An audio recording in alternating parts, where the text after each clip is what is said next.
Hello, thank you so much for joining me today. We are going to be going through a workshop on the upcoming total solar eclipse. Eclipses are extremely powerful. It's almost as if they are these portals. There is this light and then a blocking of light and then that reblasting of that same light and light energy consciousness. It's all extremely powerful, so whenever there is an eclipse, it is such a great time to connect with the energetics and utilize that energy to consciously create and co-collaborate with the forces. So let's start getting into it. We're going to do a quick little about me. Then we're going to talk about the astronomy, the astrology, the human design, the gene keys, some future forecasts pertaining to all of this energy, and then talk some next steps. So, about me, I'm Ashley. I am a futurist who researches and specializes in the intersection between human potential, societal shifts, and innovation. I am extremely passionate about helping individuals embody and activate the things about them that are so unique, that are so special, and then helping them use those same gifts to help the world. So it's a combination of our own energetics and then the future forecasts, and using these in conjunction to create and to move society forward. So I'm an energetic coach and foresight strategist. I help leaders and innovative businesses, and I am also the creator of Kind to Kind, which is a community focused on kindness and good vibes. And it may seem like I do a lot of different things, right? I do astrology, I do human design, I do gene keys, I do but to me, it is all connected. And I think this is a huge component about what we're going to discuss here when it's around being multifaceted, allowing for your full multifaceted self to always show up, because our lives are combination of the experiences, our gifts,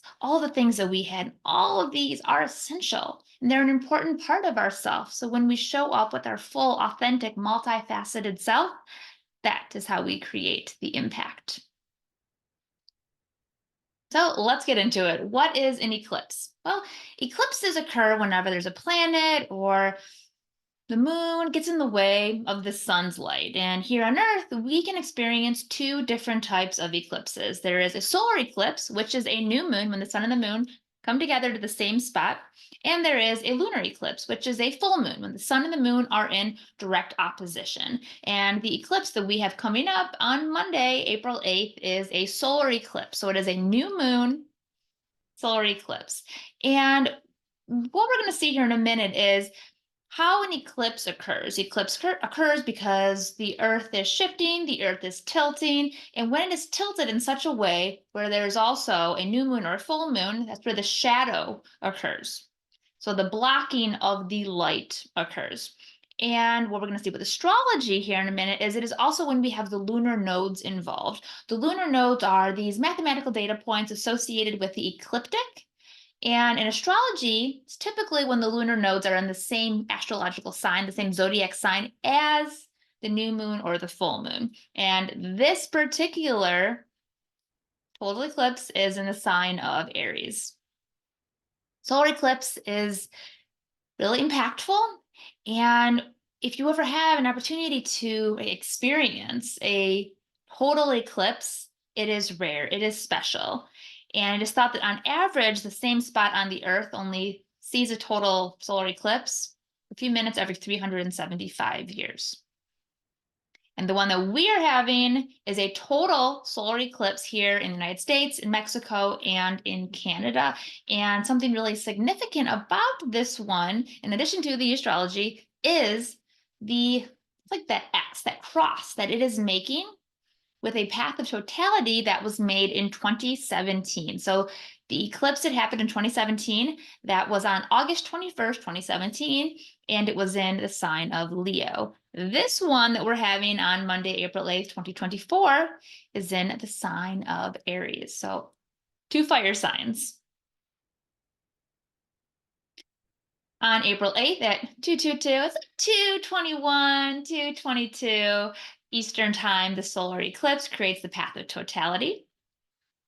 So let's talk now about the astrology, because the astrology is the reason why, well, one of the reasons why I was saying this energy is incredibly significant. Yes, the path of totality, that's significant. The fact that it's creating a cross with the other one, that's significant. But where we get to the real, the power, or the which further speaks to the significance, is when we look to the astrology. So astrology is based on where all the planets currently are, but of course, we all have a natal chart that we were born with, which I view this as sort of the epigenetics. This is energetic encodings that we received. And when we understand how to read and decode these charts, we can use them for a deeper understanding about ourselves, where we are, where we want to go, and how to co-collaborate with the energetic forces. So when we see here that this is a solar eclipse, because it's a new moon, so the sun and the moon are both up here at 19 degrees of Aries. So it's solar eclipse, meaning it's a new moon, and new moons signify a new beginning. And this is with the north node. You can see the lunar nodes here, north node and south nodes down there. Whenever you see the north node, that represents where we're headed, the future. So it's the new beginning associated with where we are headed. We do sometimes get an eclipse the opposite way, where it would be a new moon with the south node. That would more so signify there's something that needs to be wrapped up before we can move forward. So this is moving forward with our future. And in the sign of Aries, Aries is the first sign in the zodiac, and it is around leadership, initiative, authenticity. It is really around the strengthening of our sense of self. And once we have a really empowered sense of self from this space of embodiment, we can move forward. And from the space of who we are, not trying to pretend we're something we're not feeling like we need to be this or be this, rather a space of true embodiment and leadership from that space, but the leadership that stems from being a role model, leading oneself, and from this space, leading, guiding others. But I cannot, I can't talk about the astrology without highlighting the fact that this is also directly conjunct Chiron. So as you see, Chiron right there, Chiron represents the wound. It is an asteroid that represents the wound, or it represents the wounded healer. But when we talk about Chiron, it's around the idea that Chiron is where the light gets in. We all have a space in our life where we feel like we can help others, but we can't quite help ourselves. But it's in realizing that through that energy, we are helping ourselves. And this is very much aligned with how oftentimes remind my clients that the road to our purpose is paved with our pain. There are these things that happen in our lives that we may think are trying to break us, but actually they're these catalysts, they're these activators that are essentially trying to make us, to remind us, to get us on our path. And we talk about the energy of even shocking us onto our path. This is the big component with this particular eclipse. We also see here where we have Saturn and Mars in a conjunction right here. Saturn is the planet of limitation, restriction, but through this, as well as boundaries, mastery. Whereas Mars is the planet of go, go, go, it's drive. So when you have kind of this energy together, it can feel like a limitation. It can feel like something maybe more challenging, maybe more agitating than it typically is, or that it seems like it needs to be. But it's important to remember that when it comes to this energy, it's around using creativity to transcend the difficulty, to really getting into a space of aligned action. Now we're going to look to the human design. So human design is a system that blends astrology, the Kabbalah, the I Ching, and the chakras. And it is a system that is around the mechanics of us. So as you can see this chart right here, you have the two different sides of your human design. This is the side here that is the planets, the moment that you were born, whereas the red side is 88 days prior to when you were born, although there is an exact hour, exact minute even.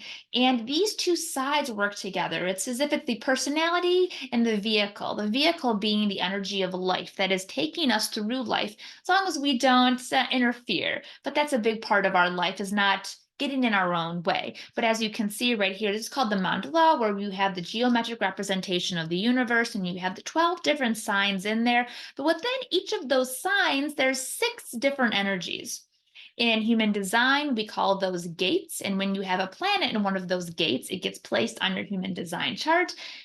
In the I Ching, these same little placements are called hexagrams. In gene keys, which is another system, those are called keys, but it's these placements. And once there's an activation, a planet in that placement, it creates definition within us, whether it's with our birth charts or a conditioning that we are all experiencing, which is the case with this eclipse. If you have something in gate 51, which is right there, this is an energy that you know well. If you don't have it defined in your chart, this is still going to be activating you.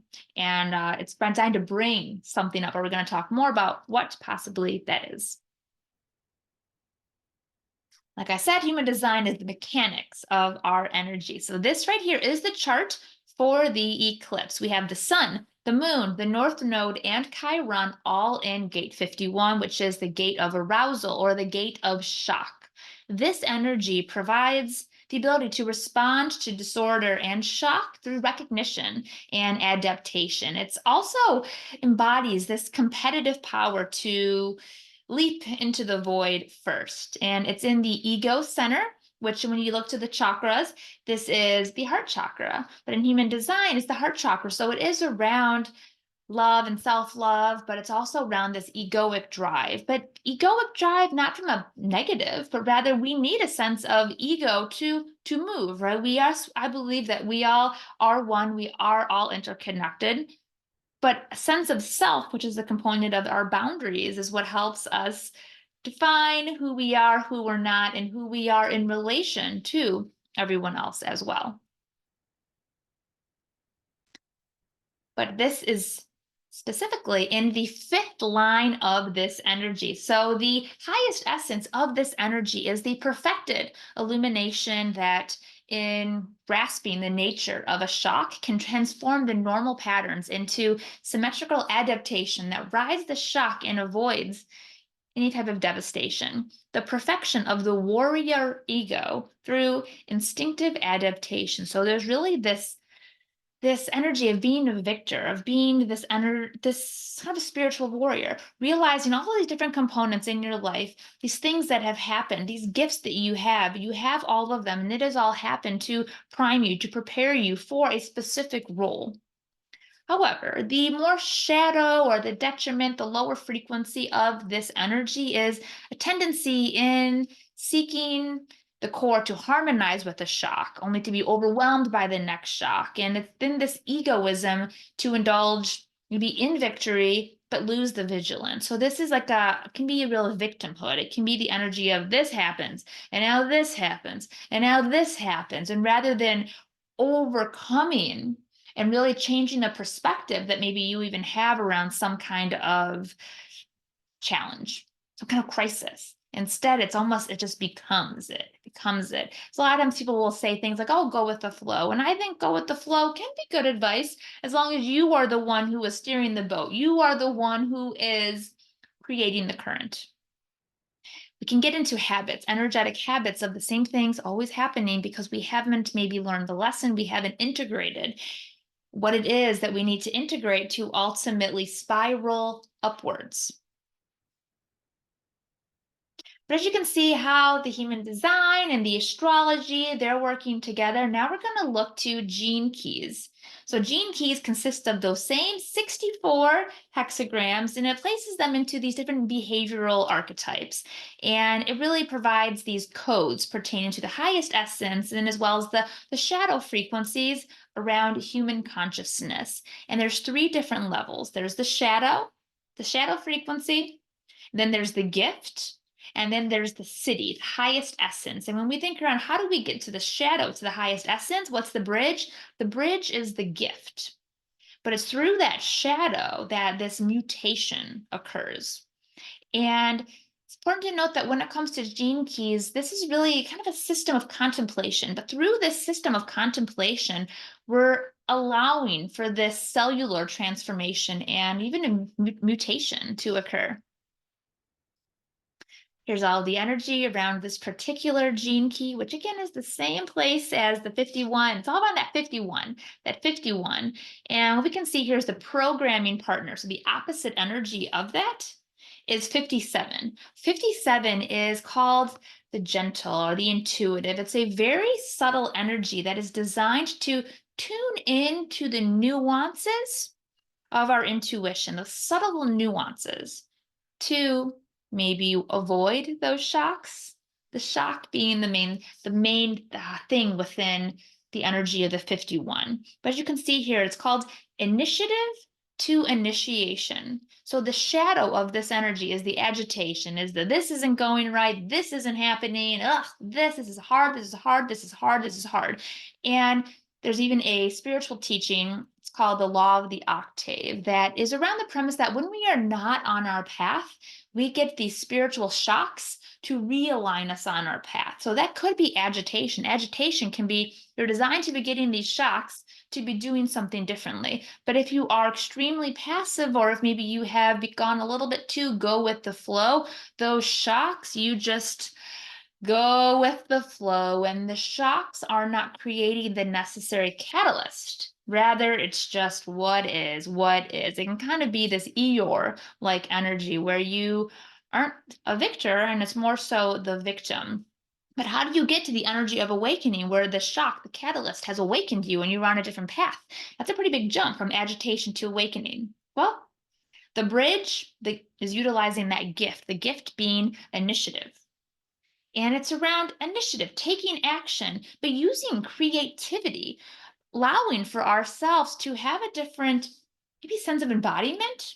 From a space of embodiment, we don't have to force, we don't have to fight. It's around realizing that our presence, our embodiment, when we kind of just claim our rightful place under the sun, when you are doing that, there's this activation that happens within ourselves, and then we are taking the necessary and inspired action and initiative to move from the shadow of agitation to this higher essence. And that keeps saying this is in Aries, and we have all of this, us individually experiencing this, and then the collective experiencing this. And when we see our own charts, these are activating something within ourselves.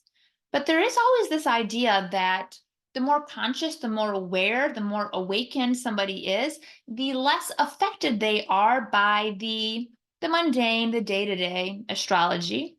But I will say, I don't think in any means an eclipse is a mundane astrology. There's actually science around the effect that eclipses have on our energetics and as well as like our mental health, because they're extremely powerful. But the more we are conscious and more aware of the energetics, we don't have to be pushed around by them. Rather, it is using all of the energy, using the waves of the ocean, the gusts of wind to our advantage. And it's when we are doing this, we are consciously creating our life, we are co-collaborating with the forces, just that really we are being an active participant, creator, architect of the future. And when you are merging your own energetics with a vision for the future that you want, not just for yourself, but for everyone, you have an active role and you are an active participant. Hopefully, this is creating some awareness within you. Something might be coming up, thinking, oh, okay, I see what might be coming up for me, or this is something that I really want to do, whatever it might be. Kind of keep reflecting on that. And I want to read this quote. This is a quote that is about this particular energy.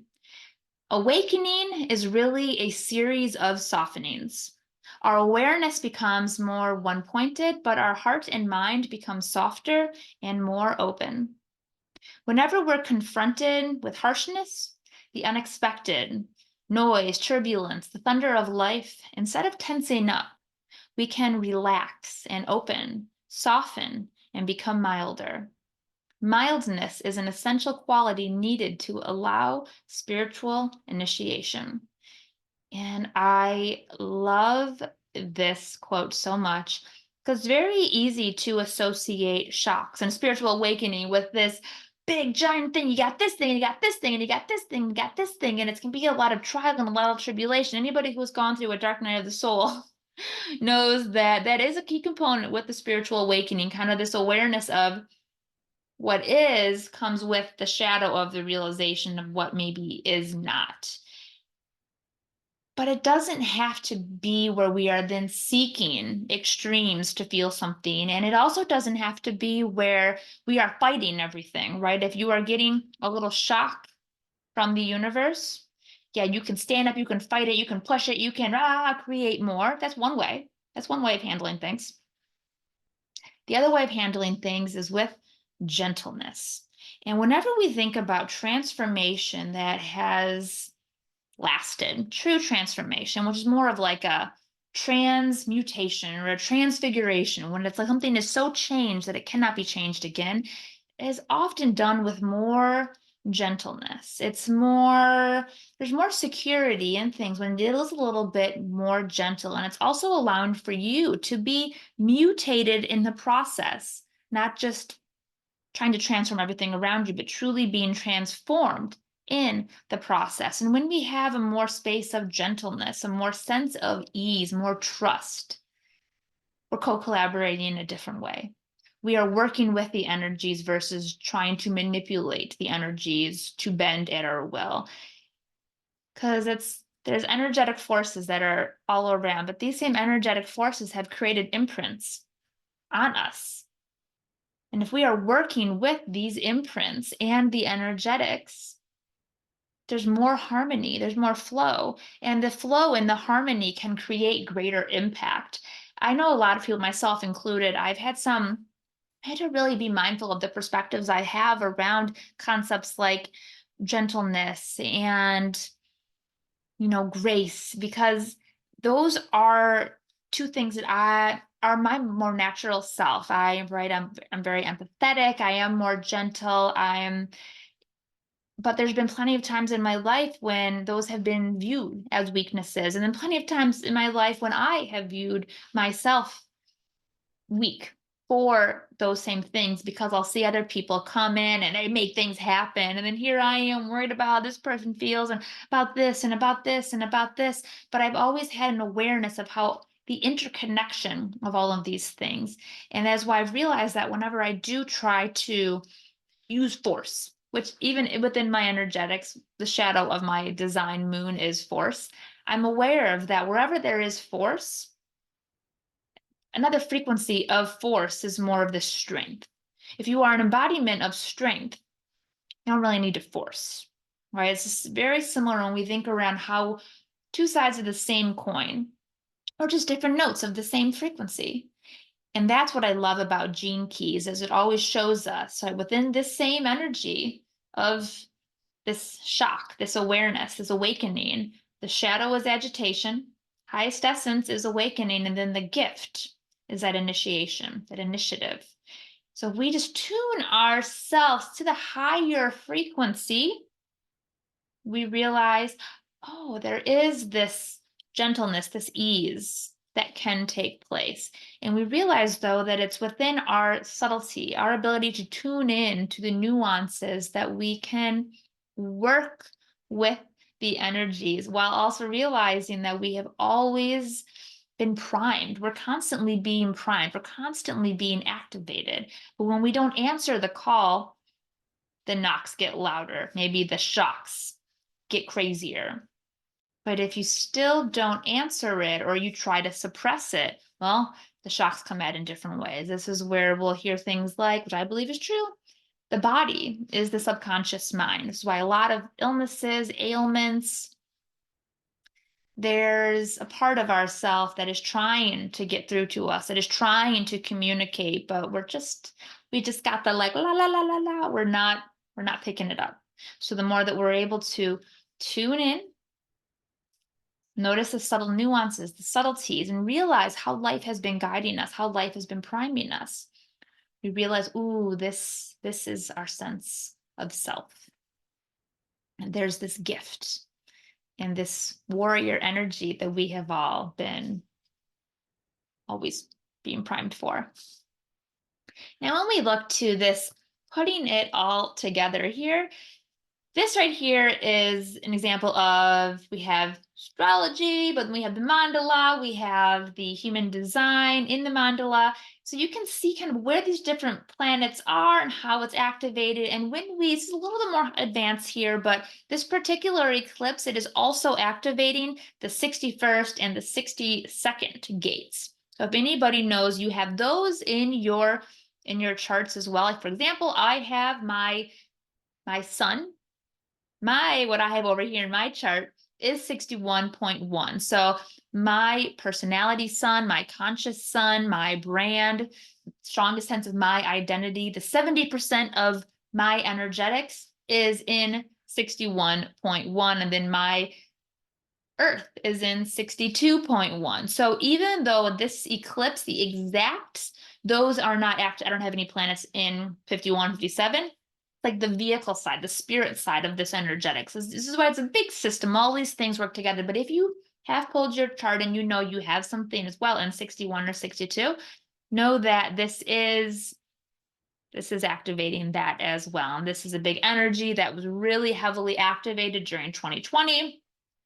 This is where this workshop here can get a little bit heady and off course. Just note, I am available for individual sessions as well as coaching. I do more long-term coaching, like 3 months and longer, but I still do the occasional individual session to deep dive into your chart and use strategy to not just give you a bunch of data, but strategy to work with the energetics and the changing just the changing landscape, the societal shifts. Okay, so let's get into this here.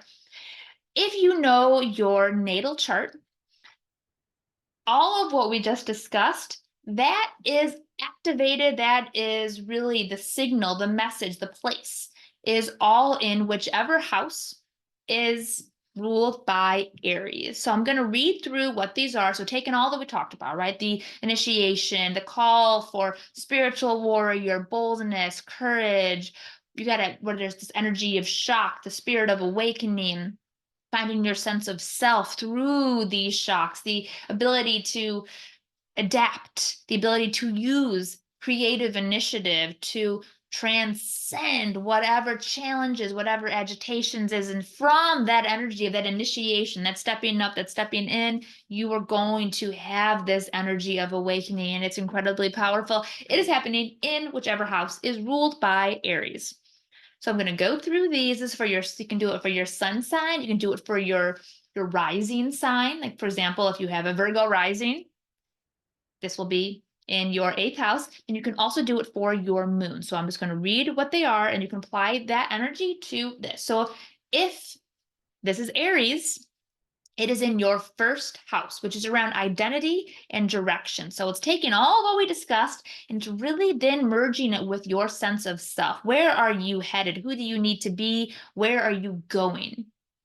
If it's Taurus, this is in your 12th house. The 12th house is the subconscious and that of healing. It can be a very spiritual energy, but it can also be a little bit of an illusionary energy. It's the subconscious. It works in symbols and abstract ways. So this is a call for you to realize, what in there might need to be cleared? What needs to be integrated? What needs to be released? What perspectives need to shift so you can move forward with more clarity? If this Gemini, this is in your 11th house. 11th house is that of roots and dreams and goals. It's also a humanitarian element. It's what is it that you're doing for the whole, for more, for a larger segment of your life. The dreams and goals that aren't maybe just about for you and your career, but there's something more to it. If it's Cancer, this is in your 10th house. So Cancer is a very sensitive sign. It's around the emotionality in the 10th house. Now this is in your 10th house, so that's of career and reputation. So what is being activated, signaled for you pertaining to career, reputation, going forward with more clarity? See if anything comes up for you in regards to that. Now we have Leo. This is in your ninth house. So, ninth house is that of expansion and beliefs. It's the Sagittarius like energy where it's around exploring and expanding. So, philosophy, higher learning, knowledge, wisdom. Let's see here now. If we have Virgo, it's in your eighth house. Eighth house is that of shared resources, that of shadow work. Oftentimes, the eighth house is that of like sex, death, and taxes. It's the what happens beyond the merging. Like the merging, if seventh house is that of one on one relationships, can be that of marriage. Eighth house is like, ooh, what comes now? It's the depth, it's the realness, it's the rawness. So it's a call for shadow work because it's, ooh, what power, maybe even what pain, what is hidden, what is back that needs to be alchemized and integrated because, oh, it's very, very powerful. Libra is in your seventh house. So Libra, seventh house is all about the one-on-one relationship. So Libra is the ruler of the seventh house. So when you have this in your seventh house, it's really this reminder that the other is a reflection of you. So who do you need to be to have a reflection in your relationships that you want? This is a call to realize, where is it maybe codependency or where you're being too independent, that you're not allowing for any type of to create, to be creative. Scorpio is in your sixth house. So is that Scorpio is always around the transformation. Scorpio is around the depth. So your sixth house is the health, the routine, the day-to-day things that you do so that everything can be built upon. It's a very foundational energy in that. When you even think around how every house builds upon the next, the seventh house is around one-on-one relationships. So what comes before that is the sixth house. It's all the little things that you need to do to be right great in a partnership. So what are the things you need to do? So around health, it's around service, it's around the day-to-day things, the energetics. What are the things, the habits, the routines? Sagittarius, this is in your fifth house. So the fifth house is that of expression and creativity.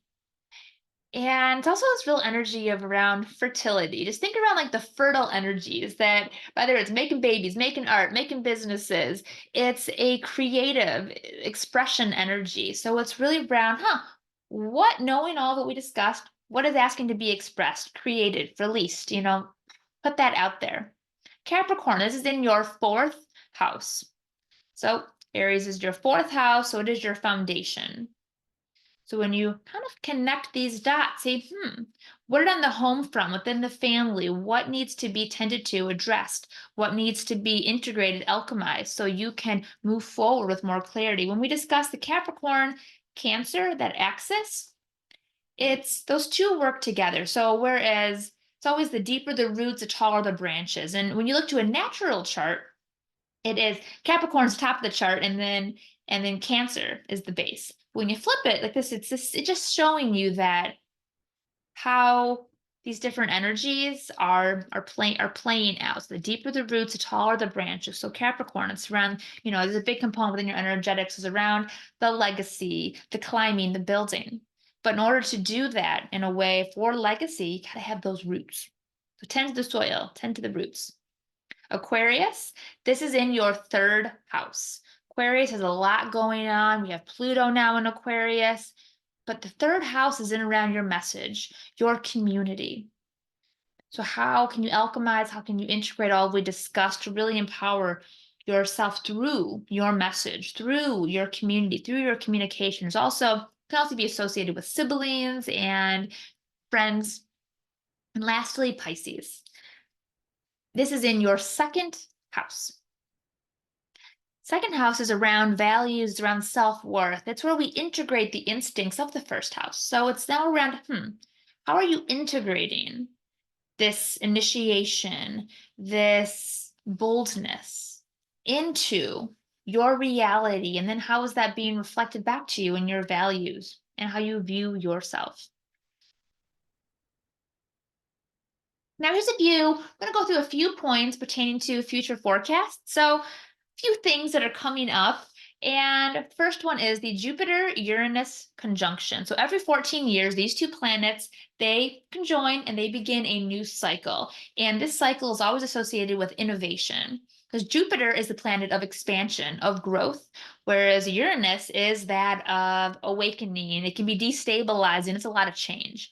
But the two are joining up on April 20th, and it's actually the same day as the Bitcoin halving. So it's just fascinating to see the as above, so below, because that is not a there's no intentionality there. It's just completely random the way that that worked out, but it shows us that there is just interconnection with all things.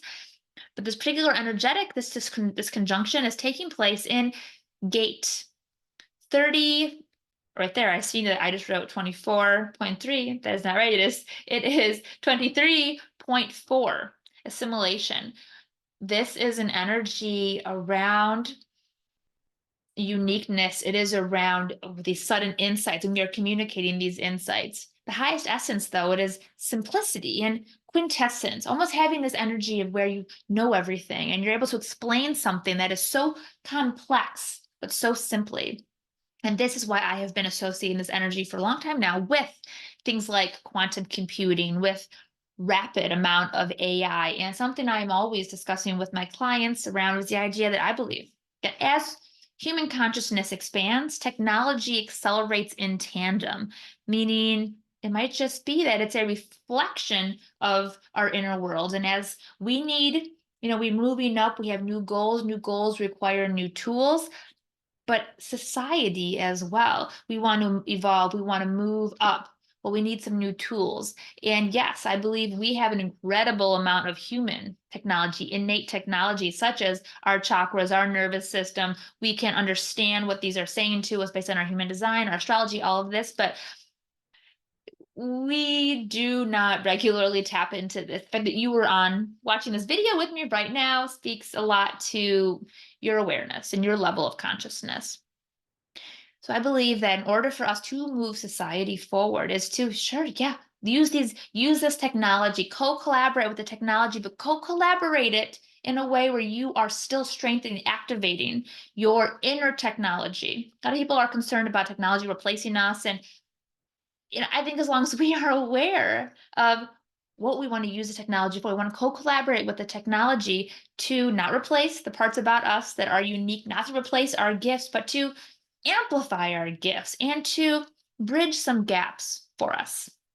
So another forecast, what is a transit that's happening is we are currently in a period 9. So this is feng shui. Every 20 years, there's a new period. Period 9 is the final 20-year period in a 180-year cycle. This is represented by the element of fire, and it is associated with passion, creativity, transformation, inspiration, the elevation of women, new types of leadership, innovation, new forms of media. The last 20 years was the period 8. Period 8 was associated with mountains and earth, so it was a lot of hustle culture. That hustle, that grind was in there, but also a lot of focus around real estate, agriculture, a lot of building. Whereas I believe now these next 20 years is more focused around the innovation and technology, the inner technology and the outer technology working in conjunction. That's what I'm so passionate about. Also, I want to point out that the last 20 years, we were in a period 8, that was around the elevation of young men. So we can kind of maybe um, begin to see maybe how that energy was affecting, was infused into our consciousness around certain things in society really being just more catered to maybe the gaze, the perspective, the preferences of a young man, right? Even things around maybe like influencer culture. Whereas I've been forecasting for a while that I think we're shifting from influencer culture to more of thought leadership. If we know that women are going to be elevated, it's going to be around more of that feminine energy, that yin energy, the different types of connection, the different types of even how you do sales, right? There's a lot that goes into this. But I just think it's so significant because what else is a 20-year period? Pluto. Pluto is the planet of transformation and revealings, and it changes signs roughly every 20 years. Like it's 19, or it can be like 19 or like a little bit over 20. but it has been in Capricorn since 2008. So Capricorn is that government, big business. It's all this, always the authoritative energy is Capricorn. Pluto then is revealing this transformation. How that would play out is things like big business, big banks, revelations, transformation, revealings, collapses. Right when Pluto entered Capricorn 2008, we had the largest bank failure in history. Right when Pluto was leaving Capricorn, we had the second largest bank failure in history. So, yes, Pluto is now in Aquarius, but just right at the beginning. And it's going to retrograde back into Capricorn once more for about 2 months at the end of this year. And then it's going to go full time back into Aquarius for about 20 years. And the last time Pluto was in Aquarius was during the Industrial Revolution. There was a lot of revolutions around nations, around industries. So we're seeing this playing out again now. We see the Industrial Revolution, right, where we had new technology came on and transformed the way people worked, the way people lived. Well, we can see that coming out again, can't we? New technology coming and transforming the way people work, the way people live. And this is the Industrial Revolution through AI. And if we look back at how some things went, we can hopefully use that awareness to go forward new ways. I mean, we're not going to fight it, but if you can begin discussing around the ethics and AI, the ethics, your what are your morals? What are your values? So that you don't have to make tough decisions on the fly. You already have thought about it and go, oh boy, I know when faced with this is what I care about, right? If you have children, having conversations with kids, there's a lot of discussions around, oh, if kids can just get all the information, nobody wants to learn. Well, the learning now needs to be shifting, not just from you got to know this because it's important to know, rather, ooh, you learn it in making the excitement, connecting with the passion, the purpose. And this is where human design and these same modalities, for a parent to understand these about their child, you can get a pretty strong sense of, oh, wow, these are really innate things that are really special about my kid, about their energetics. And then when you see them blossom and you can just kind of nurture that soil, it really does allow for people to be raise and nurture their kids in ways that maybe you feel that you could have been raised, right? Because everybody is so unique, everybody is so different. So if we honor the differences, it can really nurture them. But Pluto in Aquarius, very big deal. And Aquarius is around the people. It's also around innovation. Aquarius is ruled by Uranus and Saturn. Saturn is more of the old, whereas Uranus is the new. And of course, Jupiter and Uranus are coming into a conjunction. So we can see that this is around some kind of rapid expansion, some kind of growth. And I really think this is very much so around the technology and the way in which the technology is going to alter and affect so many areas of our life. And then the last one I want to point out here is 2027. Every 400 years, and this is in human design, every 400 years, there's a shift that takes place as the earth is shifting. There's these axes that are transforming, and it's what's like these different incarnation crosses are what is called, are activated. And we are moving out of a period been for 400 years that has been incredibly tribal, a very tribal energy, one around bargaining, one around knowing maybe who you need to be or who you are. Essentially, there's been a lot of discussion around that the last like 60 years have been the most prime time to ever have an awakening, to have an inner awareness of who you are, what you came here to do, who to be, ever in history. And it's because of some of these energetics that have been activated. But in 2027 is when there is a shift, and it goes from being a very tribal energy to a very deeply individual energy. And you're gonna start seeing more people discussing 2027. There's even discussions around the idea of selfishness. All of these things are actually essential for you to get what it is that you need going forward, because it's not going to be as much about relying on the tribe, but rather embodying your uniqueness, embodying your differentiation, your gifts. And from this space of embodiment, you can have all of the things that you want, that you need, but also there's a real self-reliance, really around this radical self-reliance, so you can move forward.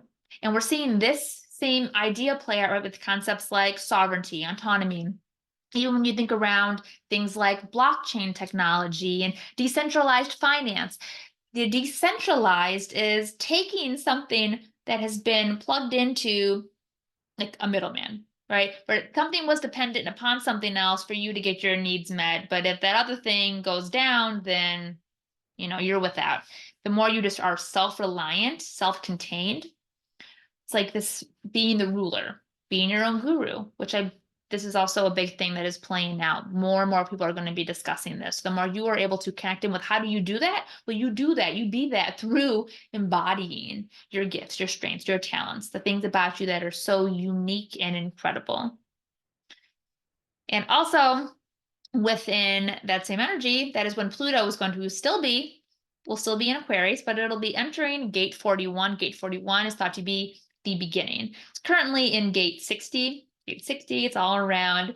It's around accepting limitation and transcending it. Accepting and transcending limitation, not by fighting, but by again, using creativity to override. So we see all these different points in the chart. They all work together. And this is why it's this like this synthesis that takes place. So just a few little final notes. Believe that, energy is a resource for us to simply utilize with intention.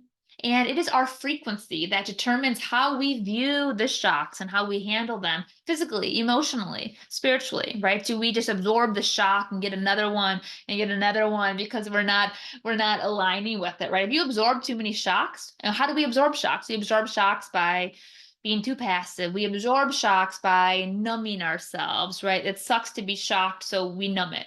Well, the shock's trying to get you, trying to don't absorb it. Let the shock be a catalyst. Power, power, power. And as human consciousness expands, technology accelerates in tandem. I want to like shout this from the rooftops. I feel it is so essential and so important for people to realize we have an incredible amount of just brilliant technologies within ourselves, and modern sciences are constantly proving things that we already innately know to be true, as well as things that have been esoteric teachings, quantum principles. There was this article recently released around how scientists have proven that plants send energy to each other. Right? That's something that we might innately be, oh, of course they do. But if you really think about it, that's fascinating that they do it, now that science has proved it. So if plants do it, we know that we do it too. We're sending energy to each other, and we're being affected by other people's energy. And then we're being affected by all of the energies. So how do we work with that? You're mindful of it, but also you realize your energy. If you know who you are in relation to everything else, it's easier to not get bopped around, thrown around in the winds of other people's storms. Rather, you are able to have a direct relationship, not only yourself, but whatever these forces are. And I believe that our charts detail our energetic encodings there. It's like our epigenetics, which our epigenetics are the way in which our genes are designed to interact with and be modified by our environment, our experiences. This is, our relationships. This is why we see that two people can go through the same experience, but they have perceived it differently. They have made it mean different things to them. And this is when we look to someone's human design, you can see this natural conditioning that can occur. Like, for example, somebody has the emotional center undefined. A lot of their conditioning comes through being very affected by the emotions of other people, because almost if their emotional cup is kind of like it's open, it's more fluid, somebody else's emotions come around, they're like, it's overwhelming. So there's a lot of conditioning where if somebody does not have a defined emotional center, there's a lot of conditioning around us, avoiding conflict at all costs, right? But the main cost is that they are not at peace with themselves, right? So once you're aware of these energetics, you see, ooh, yeah, that does happen without me really trying. And I see how, ooh, it's not necessarily conducive to what I want. So if we're aware, right? And we're aware of what's going on, that's when we can consciously create, and we can say, whoa, I do that. That's a pattern. But a pattern implies something is happening without awareness. Once a pattern is aware, once you're aware of a pattern, it's not really a pattern. Now it's a choice. So this is why, as well, I'll say things like awareness and awakening is It'd be like an extreme sport, but and the work is never done. The work is never done because there's always something more. There's always something more, but it is incredible to be able to connect with your energetics and everything else. And I believe that we all have innate skills, gifts, and a purpose, and are weird is our superpower. The things about you that are weird, that are unique, that are quirky, oh, they're beautiful because there's a reason for them. And also that the road to our purpose is paved with our pain. And that same pain is a catalyst to activate the mission, to shock us onto our path, to remind you of something. You didn't have the activator, just kind of like dormant energy. But maybe if we tune more into the subtle nuances, we can realize, I do really care about that.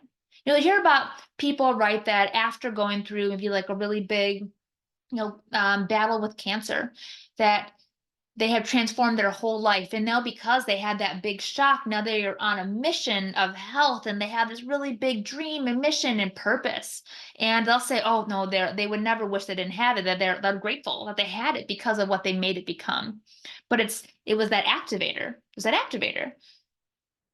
Could they have still had that mission without the activator? I don't know. I don't know. Maybe, right? But I think it probably would have been a lot more subtlety, more nuance, because that activation happened and the activation was loud. So, what in your life are you being activated? What has been activated? What activations, what shocks are you numbing? What calls are you not answering? And how can you tune more into the subtle nuances and realize that, oh, it's actually a place of gentleness. Gentleness is how we're like, we hear the call, we feel it, right? But it's not about absorbing the shock. It's about feeling the ping and letting whatever is activated, you initiate creatively with that energy. And lastly, although our definition of success is changing, I believe that growth and mastery on the physical plane requires integration and embodiment and courage. I work with a lot of different individuals, and something I'm working a lot around is this futurist training. So, I've been an astrologer, human design guide, I do all these different facets. I'm really involved in blockchain and Web3, all these different things. And I've encompassed it all and encapsulated it in futurist because I've always had an understanding of kind of like, how things are coming together. I've been able to pick up on trends really quickly and just kind of see where it's all going. And this has served me really well in many ways, except in some ways I wasn't. It wasn't. And it's because I didn't always have the embodiment, the energetic capacity to not just attract, but to maintain, to hold. And also, it was around the self concept. I had to do a lot of identity work around realizing, oh, maybe I associate myself this way for all these different reasons, but because I was absorbing shocks rather than realizing these activators.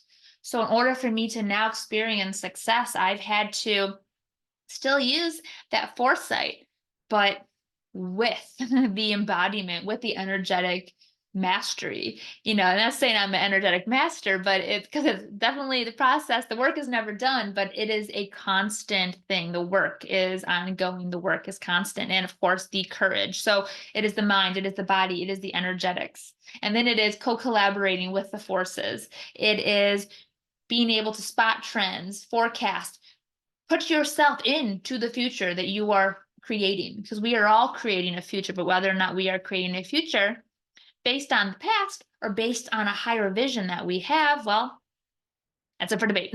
And I think a lot of us, we spiral because we fail to realize that this present moment doesn't have to be all there is. And our past doesn't define the future. Then you have to define the present.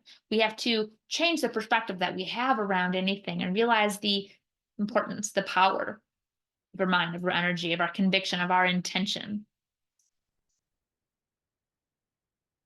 So now just wrapping things up, if anybody would like any additional guidance, I do offer individual coaching sessions. So these are sessions where it is coaching, it is guidance. It is also therapeutic guidance. I am human design guide. I'm a gene keys analyst. I'm a master astrologer. I am also a hypnotherapist. I am a certified therapist. I utilize a variety of methods, and we don't have to go through all of them, but it's knowing that whatever I am guiding you through, the methods, the practicality, the strategy that I am guiding and implementing, it is always through the lens of your energetic encodings. And those sessions are great. It can be a lot of information. So, what I've also started doing, and I work with a lot of people in development packages. So, this is where it's 3 months or longer.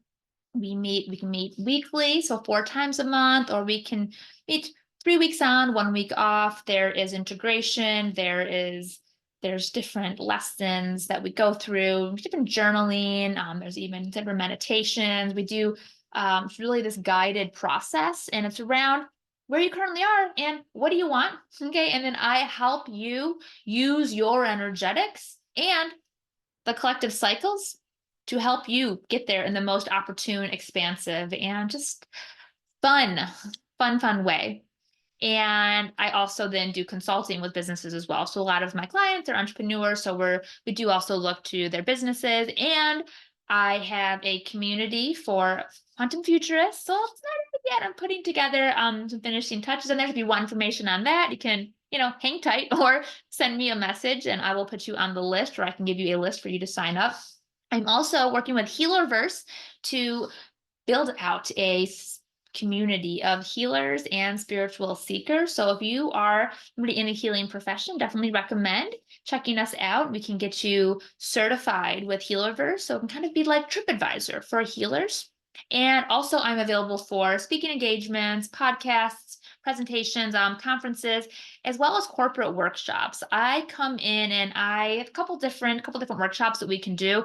One around the energetics, individual energetics, how to infuse your purpose, your passion into helping with the whole, right? Really boosting the team dynamics. And I also do trainings on futures thinking, on foresight. I think that I believe that thinking like a futurist is one of the most important ways to think, because it's not just about the data. You'll see people on like CNBC that are futurists and talking about the markets. Yeah, that's a part of it for sure.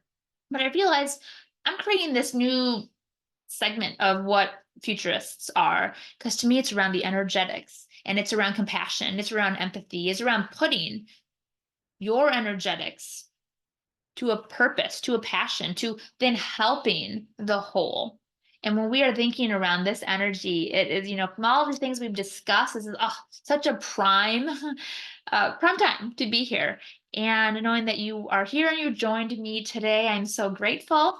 And if you have any questions, you can feel free to send me an email. Feel free to book a free strategy call where we can discuss the coaching and the consulting in larger ways. And you can also book a human design reading. It's a 60-minute session. We'll go through your energetics and we do some coaching as well to help you understand what you're working with and how do you work with that in a very opportune, expansive, and fun way so you can get where it is you want to go. Thank you so much.